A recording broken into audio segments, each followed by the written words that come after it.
자, 한 번 더 하십시다. 진짜 잘 오셨습니다. 자, 한 번 더 하시죠. 사랑하고 축복합니다. 예화 집에 보니까 블랙박스라고 하는 제목의 예화가 있어서 잠시 소개를 드리려고 합니다.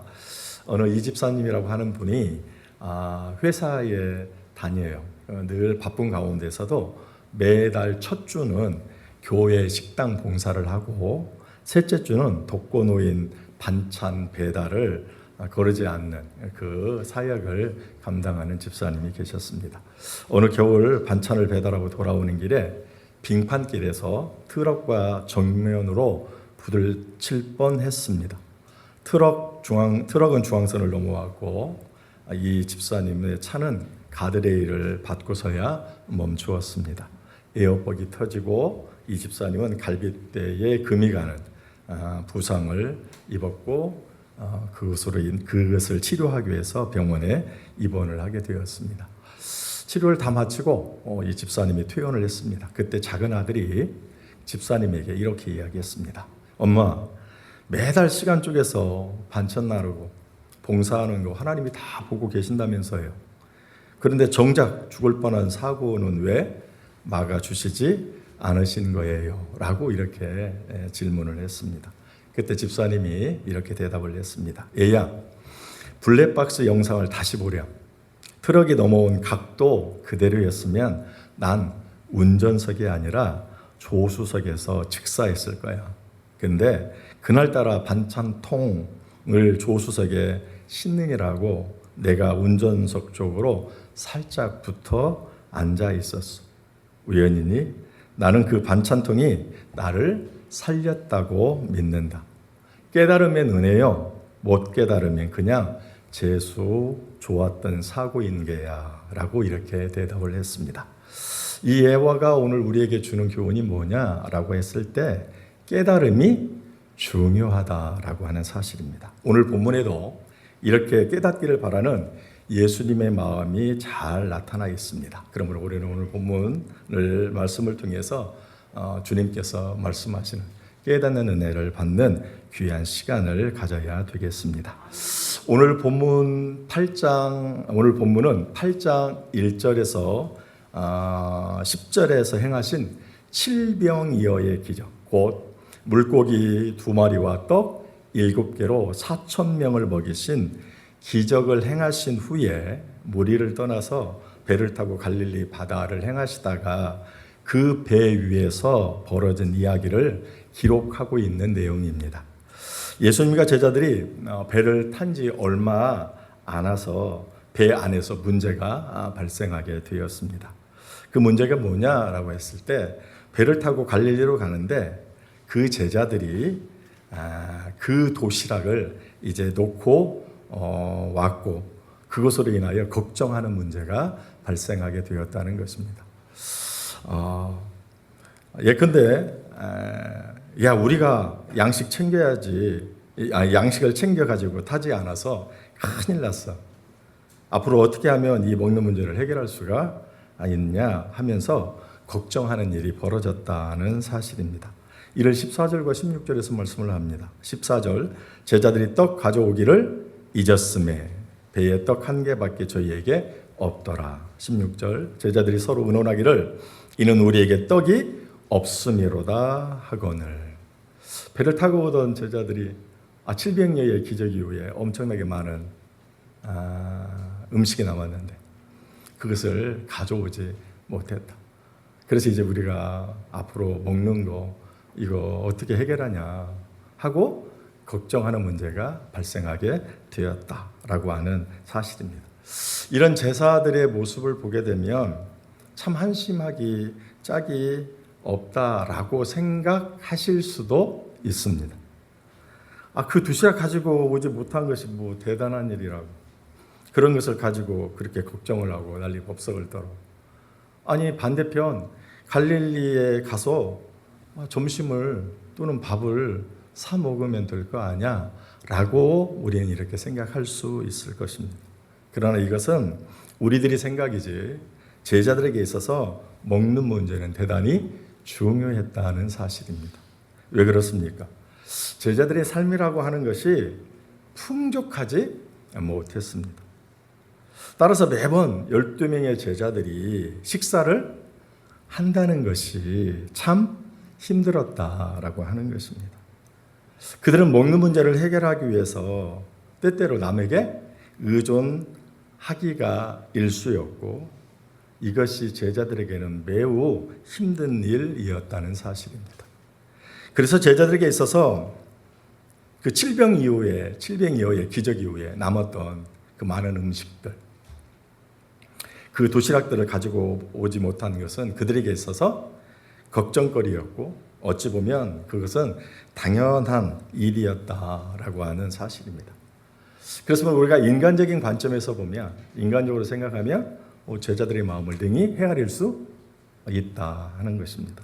그러나 이 문제를 신앙의 문제로 끌고 와서 신앙의 문제로 놓고 보면, 또는 신앙적인 관점에서 보게 되면 이들의 걱정은 엄청난 불신앙이었다라고 하는 그러한 사실입니다. 왜 그렇습니까? 이것은 주님의 능력을 무시하는 행위요, 믿음이 없는 행동이었기 때문에 그렇다는 것입니다. 여러분, 예수님의 제자들이 누구입니까? 그들은 조금 전까지만 해도 기적의 현장에 있었던 사람, 기적에 참여했던 사람들이었습니다. 칠병이어의 기적, 즉 물고기 2마리와 떡 7개로 몇천 명을 먹여요? 4천 명을 먹이신 그 기적의 현장에 제자들이 있었습니다. 그거보다 앞서 또 엄청난 기적을 행하셨는데 6장 30절 말씀을 보면 예수님이 오병이어의 기적을 행하셨습니다. 물고기 2마리와 보리떡 5개로 장년만 5천 명. 학자들은 추산하기를 10,000명이 훨씬 넘는 많은 사람들을 먹이셨을 것이다, 이렇게 얘기를 합니다. 그러니까 주님의 제자들은 가깝게는 칠병이어의 기적, 그리고 좀 더 멀리는 오병이어의 기적을 직접 현장에서 체험하고 목격한 사람들, 심지어 그 기적에 동참했던 사람들, 주님이 제자들에게 사람들을 이렇게 50씩 앉혀라 이렇게 얘기를 하고, 그 다음에 축사하신 후에 떡을 떼서 제자들에게 주고, 또 떡을 제자들이 받아서 그 많은 사람들에게 직접 나누어 주는 기적의 현장에 있었을 뿐만이 아니라 기적을 직접 체험했던 사람들, 그게 바로 예수님의 제자들이었다는 것입니다. 예수님은 가깝게는 이 2가지의 엄청난 기적을 통해서 예수님은 백성들의 필요를 외면하지 아니하시고 하나님께서 다 채워주시는, 공급해 주시는 긍휼의 하나님, 전능의 하나님이신 것을 제자들에게 이미 이렇게 다 보여주셨다라고 하는 그러한 사실입니다. 따라서 주님의 기적을 통해서 주님이 어떤 분이신가를 안 제자들은 그와 같은 엄청난 기적을 체험하고 기적에 동참했던 그 주님의 제자들은 현재의 떡이 없음을 인하여 그들은 걱정하지 않았어야만 했다는 것입니다. 그런데 그들은 떡이 없음으로 인하여 엄청난 걱정을 하게 되었다라고 하는 것입니다. 아니, 늘 백성의 필요를 채우시고 그리고 공급해 주시는 긍휼이 많으며 전능하신 그 주님이 자신들과 함께 계시고 있음에도 불구하고 그 먹지 못하게 될 그 일 때문에 그들은 엄청난 걱정, 근심, 어찌 보면 좌절, 절망을 하고 있었다라고 하는 그러한 사실입니다. 이런 모습을 보게 되면 제자들은 기적을 보기 전이나 또 기적을 본 후나 별로 달라지지 않은 모습을 우리가 볼 수 있다라고 하는 그러한 사실입니다.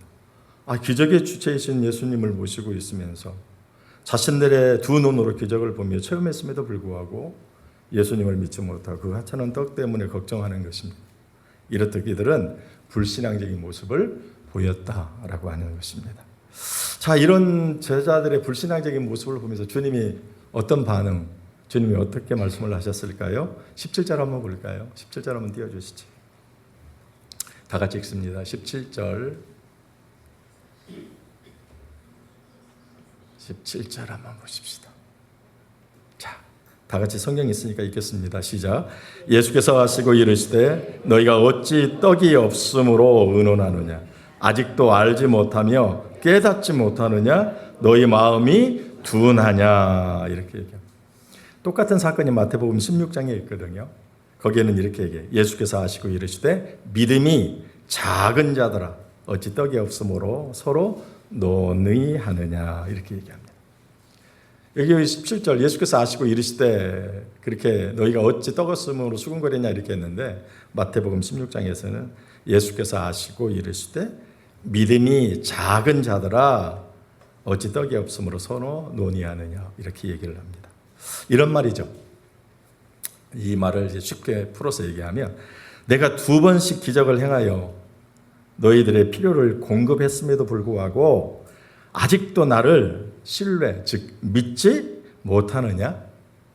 아직도 내가 너희들의 문제에 대한 정말 해결자요 구세주요 그리고 주님이시라는 사실을 너희들이 아직도 깨닫지 못하느냐? 이 깝깝한 사람들아 이 답답한 사람들아 심하게 표현하면 이 돌대가리들아 이렇게 주님이 책망을 하고 있는 말씀이 17절의 말씀이라고 하는 사실입니다. 자, 이렇게 주님께서 책망을 하셨어요. 아직도 그렇게 믿음이 없냐 깨닫지 못하는 그렇게 주님이 책망을 하신 이후에 주님께서 왜 너희가 이렇게 깨닫지 못하는지 그거에 대한 원인을 주님께서 말씀해 주셨다는 거예요. 깨닫지 못하는지, 왜 주님을 믿지 못하는지, 왜 너희의 믿음이 성장하지 못하는지, 왜 너희가 정상적인 신앙생활을 하지 못하는지 그 원인을 주님께서 이제 말씀해 주셨습니다. 15절 말씀을 한번 보겠습니다. 15절 한번 보겠습니다. 시작. 예수께서 경고하여 이르시되 삼과 바리새인들의 누룩과 헤롯의 누룩을 주의하라 하시니 너희들이 왜 못 깨닫는가? 왜 너희들이 변화가 없는가? 신앙생활에 왜 변화가 없는가? 왜 예수님의 능력을 신뢰하지 못하는가? 왜 너희들이 믿음이 없는가? 그거에 대한 원인을 바로 15절에서 말씀해 주셨는데 특별히 누룩의 비유를 통해서 말씀해 주셨습니다. 누룩. 저기 보니까 바리새인의 누룩과 헤롯의 뭐예요? 누룩을 주의하라. 그 누룩의 비유에서 말씀해 주셨어요. 여러분 누룩이 뭐죠? 누룩은 음식물을 발효시키고 부풀리는 데 사용하는 효소입니다. 그래서 음식물이나 밀가루 반죽 등에 이 누룩을 조금만 넣어도 금세 발효되고 부풀어 오르게 됩니다.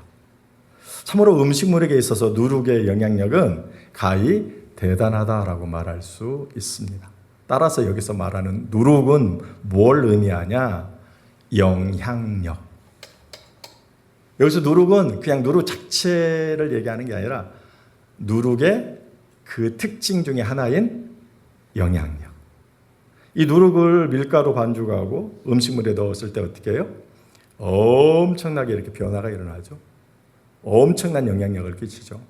그래서 여기서 말하는 누룩은 바로 한마디로 얘기하면 영향력을 상징한다고 이야기할 수가 있습니다. 그런데 성경에 보게 되면 누룩은 좋은 영향력의 상징으로 쓰일 때도 있었으나 대체적으로 대부분은 좋지 않은 것의 영향력으로 사용되었다라고 하는 사실입니다. 예를 들어서 마태복음 13장 가보면 13장은 우리가 잘 아는 대로 무슨 장이라 그래요? 천국장이라고 그래요. 천국에 대한 비유가 많이 나오지 않습니까? 그때 예수님께서 이 천국을 누룩에 비유해서 이제 설명을 해요. 마태복음 13장 33절 보게 되면 천국을 여자가 가루 서말 속에 갖다 넣어 전부 부풀게 한 누룩과 같다 이렇게 얘기합니다. 이 여인이 누룩을 서말 속에 쌀가루 그 밀가루에다가 이렇게 넣으니까 그게 확 순간적으로 금방 부풀었다. 천국은 이렇게 확장성이 있다 하는 것을 긍정적인 의미로 이제 누룩을 사용했어요. 그러나 대부분 성경에 보면 이 누룩, 이것은 부정적인 의미로 사용되었어요. 그 대표적인 예가 고린도전서 5장 6절에 나오는 이야기인데, 고린도전서 5장 6절 보면 적은 누룩이 온 덩어리에 퍼지는 것을 알지 못하느냐. 사도 바울이 고린도 교회를 책망한 내용이에요. 책망을 했는데 뭘로 책망했어요? 적은 누룩이 온 덩어리에 퍼지는 것을 알지 못하느냐? 지금 이 부정적인 의미로 사용되었어요. 고린도 교회는요, 이방 사람들도 하지 아니하는 근친상간, 자기 아버지가, 어머니가 돌아가시자 새어머니를 얻었어요. 그런데 그 아들이 그 새어머니하고 근친상간을 저질렀어요.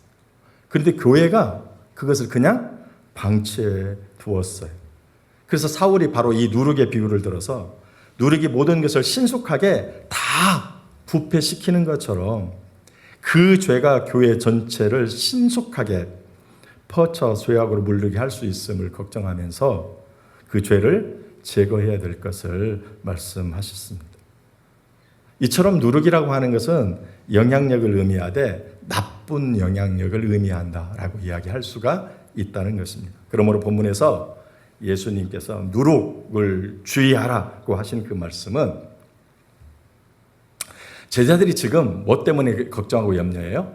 먹거리 때문에, 뭐 다르게 표현하면 물질 때문에, 또 다르게 표현하면 돈 때문에 지금 염려와 걱정을 하고 있는 이유, 너희들이 변화하지 못하는 이유, 너희가 두 번씩 엄청난 기적을 보면서도 나를 믿지 못하는 그 불신앙의 이유, 그러한 모든 그릇된 것의 원인이 무엇이냐라고 할 때 바로 누룩 때문에, 즉 나쁜 영향을 받고 있기 때문에 그렇다라고 하는 사실입니다. 너희가 나쁜 그릇된 좋지 않은 영향을 받았기 때문에 지금 너희가 물질과 관련하여 그렇게 걱정하고 염려하는 거예요. 너희가 그렇게 삶이 변하지 않는 거예요. 너희가 제대로 신앙생활을 하지 못하는 거야 라고 그렇게 지금 말씀하고 있다는 것입니다. 그렇다면 이 나쁜 영향을, 그러면 어떤 나쁜 영향을 제자들이 받았다는 것이냐라고 하는 것입니다. 오늘 15절에 뭐라고 얘기합니까? 바리새인들의 누룩과 헤롯의 누룩을 주의하라. 그러니까 바리새인의 영향, 그리고 헤롯의 영향 때문에 그렇다는 것입니다. 그러므로 적은 누룩이 온 덩어리에 퍼지는 것을 알지 못하느냐라고 하는 이 말은 바리새인 영향과 헤롯의 영향 때문인 것을 알지 못하느냐, 이렇게 지적하고 있다는 말입니다. 그렇다면 바리새인의 영향이 뭘까요? 너희가 지금 누룩의 영향 때문에, 즉 나쁜 영향을 받아서 그래. 어떤 나쁜 영향이냐? 바리새인의 나쁜 영향을 받아서 그러고 헤롯의 나쁜 영향을 받아서 그래. 그럼 먼저 생각할 것이 이 헤롯의 나쁜 영향, 헤롯과 같은 나쁜 영향을 제자들이 받았다는 거예요. 그러면 헤롯의 이 바리새인의 그 영향이 과연 무엇일까라고 하는 것이죠. 여러분, 이 바리새인의 이 영향이 무엇인가는 누가복음 12장 1절에 보면 잘 나와 있어요. 누가복음 12장 1절 말씀을 보면 그 바리새적 누룩의 정체, 그 영향의 정체를 우리가 알 수가 있는데 제가 한번 읽어드리도록 하겠습니다.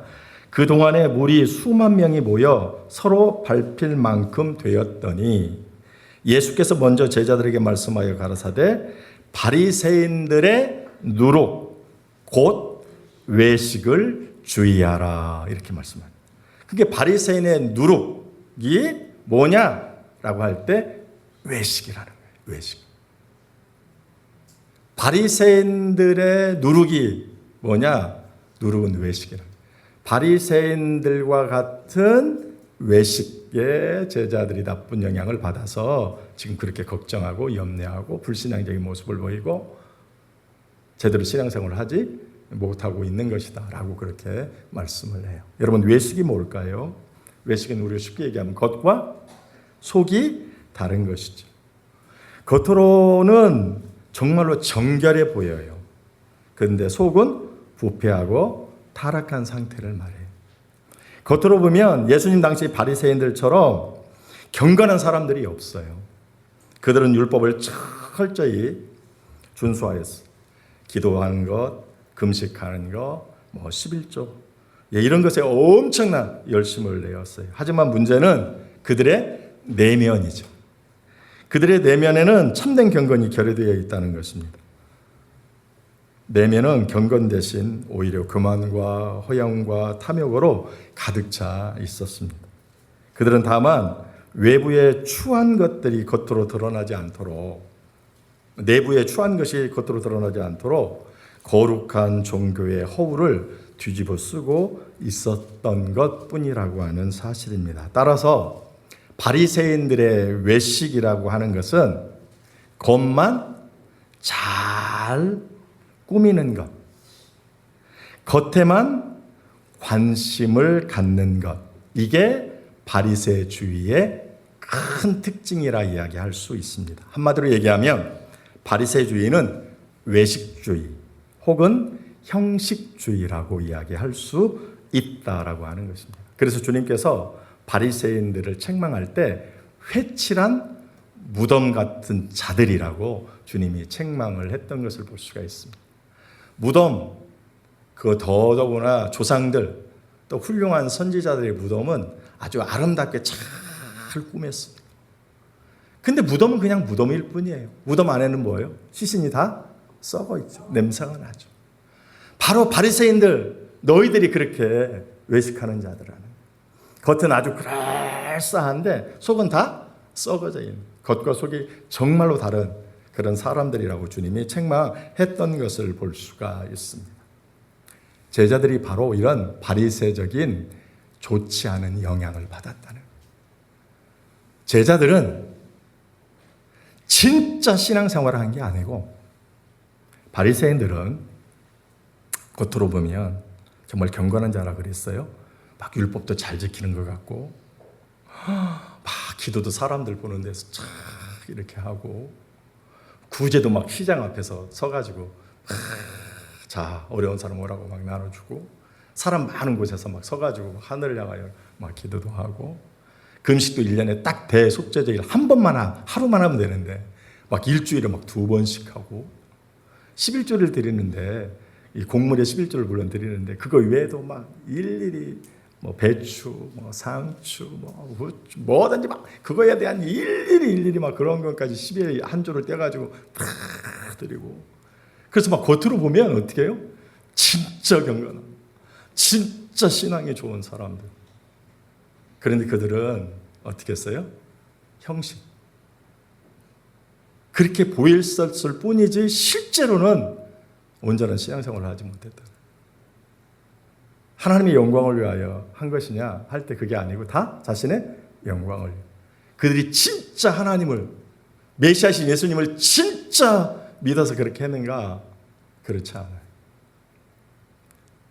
바로 이 제자들이 그렇다는 거예요. 형식주의, 외식주의.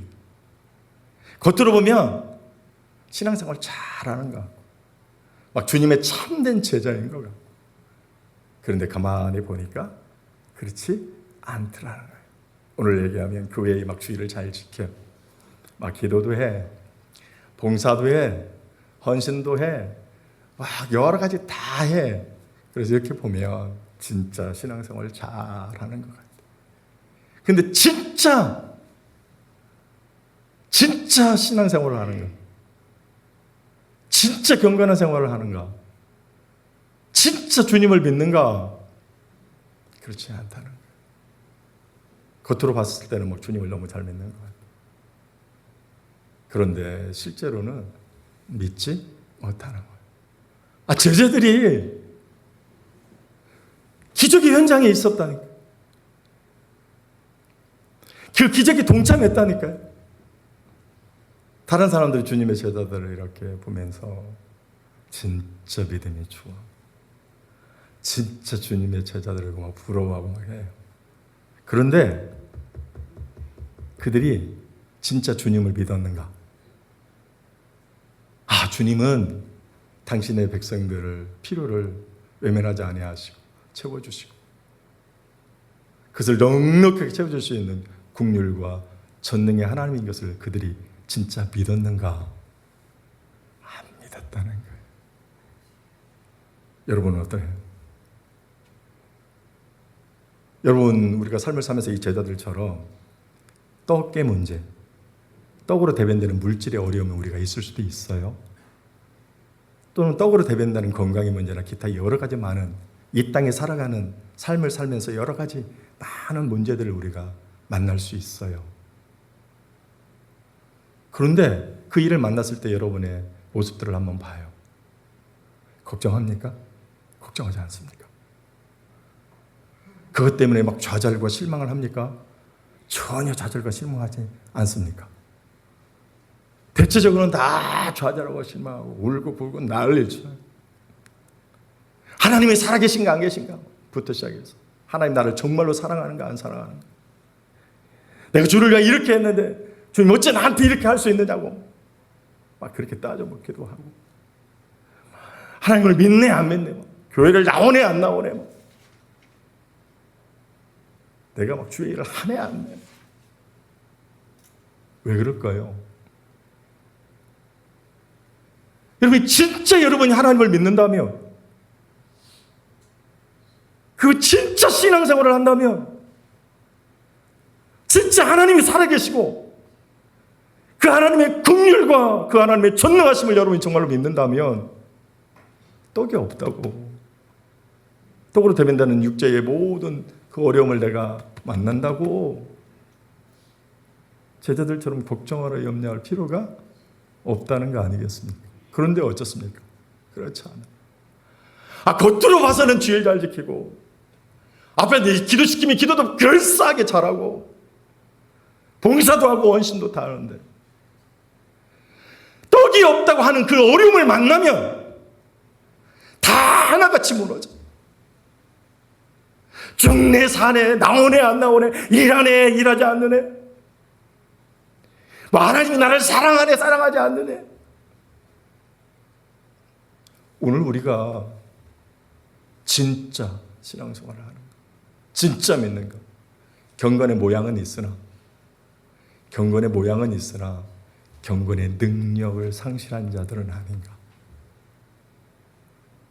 주님이 이것을 얘기하는 거예요. 너희가 어려움을 잘 극복하려면, 이 땅에서 정말 신앙생활을 잘 하려면 너희가 이 바리새의 나쁜 영향, 형식은 그럴싸한데 경건의 모양은 있는데 경건의 능력을 상실한 자와 같은 그런 신앙생활, 형식적인 생활, 썬데이 크리스찬처럼 그냥 주일만 지키는 이런 거 해서는 너희가 절대로 너희에게 닥친 그 어려운 문제 해결할 수도 없고, 너희의 삶도 변하지 않고 너희의 신앙도 성숙하지 않고 제대로 신앙생활을 할 수 없다는 거예요.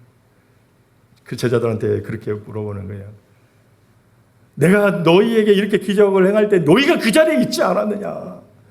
아직도 깨닫지 못하느냐? 오늘 저와 여러분은 어떤지, 정말로 내가 신앙생활 진실로 정말 주님을 믿는지, 그렇지 않는지, 오늘 내가 외식적인 그럴싸한 백날 사람한테 인정받으면 뭐하냐, 믿음이 굉장히 좋을 것 같다는 얘기를 들으면 뭐하냐, 중심을 보시는 하나님이 나를 인정하셔야 돼. 과연 사람이 아니라 중심을 보시는 하나님이 나를 이렇게 보았을 때 형식적으로 그냥 신앙생활을 하는지, 진짜 말로만, 입술로만, 머리로만 주님을 믿는 것인지, 진짜 가슴으로 주님을 믿는 것인지. 내가 이렇게 바르게 신앙생활을 할 때에만 어려움을 극복할 수 있고, 그렇게 진실한 신앙생활을 해야만 내가 신앙생활을 잘할 수 있음을 여러분 기억하시고, 이 말씀 앞에 나 자신의 신앙을 한번 점검해 보시고, 바리새와 같은 형식적인 신앙생활이 아니라 진짜 주님을 믿는 신앙생활, 그렇게 하셔서 모든 어려움도 다 물리치시고 주님 기뻐 받으실 만한 바른 신앙생활하는 오늘 저와 여러분들 되시기를 예수님의 이름으로 축원을 드립니다. 기도하시겠습니다. 고마우신 아버지 하나님, 은혜를 감사합니다. 오늘도 우리를 사랑하여 부르시고 오늘 우리의 신앙을 말씀을 통하여 점검받게 하시니 감사합니다.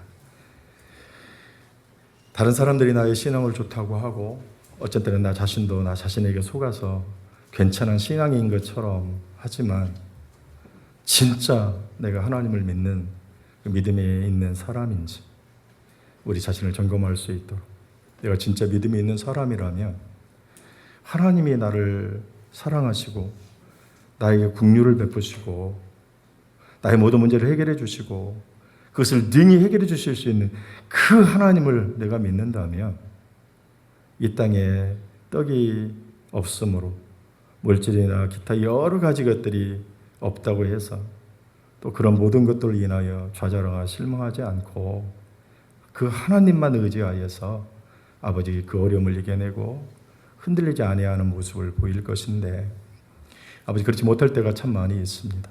하나님 다시 한번 우리가 진짜 신앙생활을 해서 진짜 주님을 믿어서 아버지 이와 같은 어려움을 다 극복할 수 있는 주님이 기뻐 받으실 만한 바른 신앙생활을 할 수 있는 저희들 되게 하여 주시옵소서.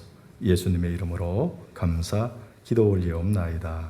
아멘. 다 같이 일어나셔서 마지막 찬송 546장 부르고 축도하고